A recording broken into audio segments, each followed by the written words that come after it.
నమస్తే అండి, welcome to my channel. ఇవాల్టి మన వీడియోలో మామిడికాయ పులిహోరను చాలా ఈజీగా ఇంకా చాలా టేస్టీగా ఎలా తయారు చేసుకోవాలో చూద్దాము.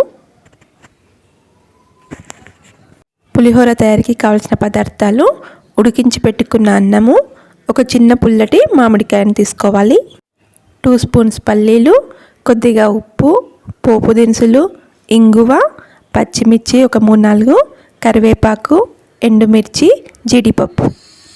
ఒక ప్యాన్లో ఆయిల్ వేసుకొని ఆయిల్ వేడయ్యాక పల్లీలను వేసుకోవాలి. పల్లీలు వేగిన తర్వాత పోపు దినుసులను వేసుకొని కలుపుకోవాలి.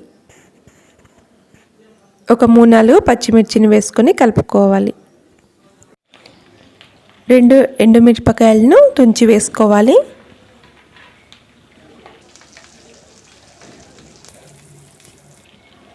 జీడిపప్పును వేసుకోవాలి. కొద్దిగా ఇంగువను కూడా వేసుకోవాలి.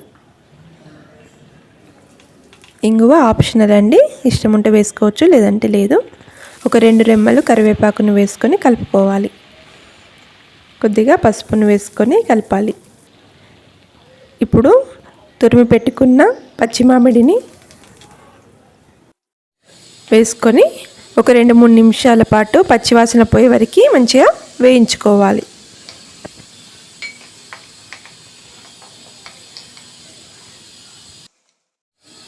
ఇప్పుడు ఇందులో రుచికి సరిపడా ఉప్పును వేసుకోవాలి. అంత బాగా కలిసేలాగా కలుపుకోవాలి.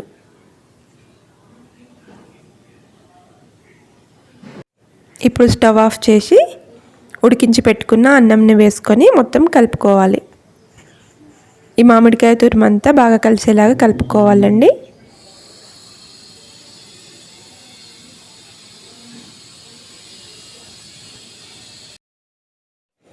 అంతే అండి, చాలా ఈజీగా మనం ఈ మామిడికాయ పులిహోరను తయారు చేసుకోవచ్చు. ఎప్పుడు నిమ్మకాయ పులిహోర, చింతపండు పులిహోర చేసుకుంటాం కదా, ఈ సమ్మర్లో ఇలా మామిడికాయ పులిహోరను తయారు చేసుకోండి, చాలా బాగుంటుంది. మీకు ఈ వీడియో కనుక నచ్చినట్లయితే please like, share and subscribe my channel. Thank you for watching.